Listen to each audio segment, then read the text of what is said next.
ঢালা মাছ নিচ্ছি আজকে, কেটে ধুয়ে নুন হলুদ মাখিয়ে নিয়েছি। এবার আমি এটা রান্না করছি, কেমন করে করছি দেখো। তেলটা গরম হয়ে গেছে, আমি তেলটা দিয়ে দিয়েছিলাম, তেলটা গরম হয়ে গেছে। এবার আমি এক এক করে মাছগুলো দিয়ে দেবো।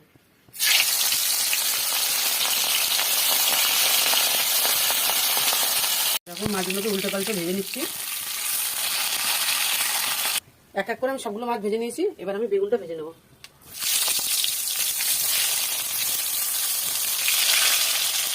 ভেজে নিয়েছি, এবার তুলে নিচ্ছি।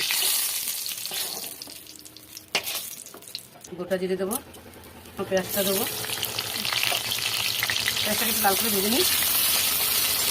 জানো আমি কেন পেঁয়াজটা দিলাম? আমি কিন্তু কালো জিরে দিয়ে বেগুন দিয়ে ঢালা মাছটা ঝোল করতে পারতাম, কিন্তু দেখলাম মাছটা কাটার সময় মাছটা খুব একটা সুবিধার না। ওই জন্য দেখলাম না, একটু পেঁয়াজ দিই, তাহলে তরকারিটা অনেক ঠিক হয়ে যাবে। এই যে টমেটো দিলাম, এর মধ্যে আছে কালো সর্ষে বাটা, কাঁচা লঙ্কা, আদা, পেঁয়াজ বাটা। বললাম আগে যে মাছটা একটু নরম, তার জন্য আমি মশলাগুলো দিলাম। এবার একটু জিরের গুঁড়ো, লঙ্কার গুঁড়ো আর হলুদের গুঁড়ো।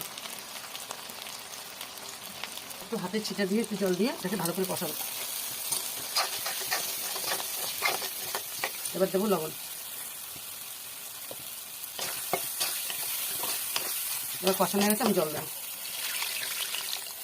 অল্প জল দেবো, অল্প করে জল দেবো। হ্যাঁ, অল্প জল দিলাম। এবার আমি এক এক করে বেগুনগুলো দিয়ে দেবো। এবার মাছগুলো দিয়ে দেবো, দিয়ে একবারে সব ফুটিয়ে নেবো।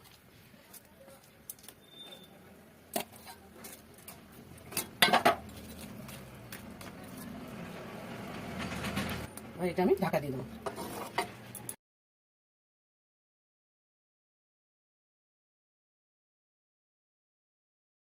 দেখো মাছটা হয়ে গেছে, এবার ধনেপাতা দিয়ে নামিয়ে নেবো।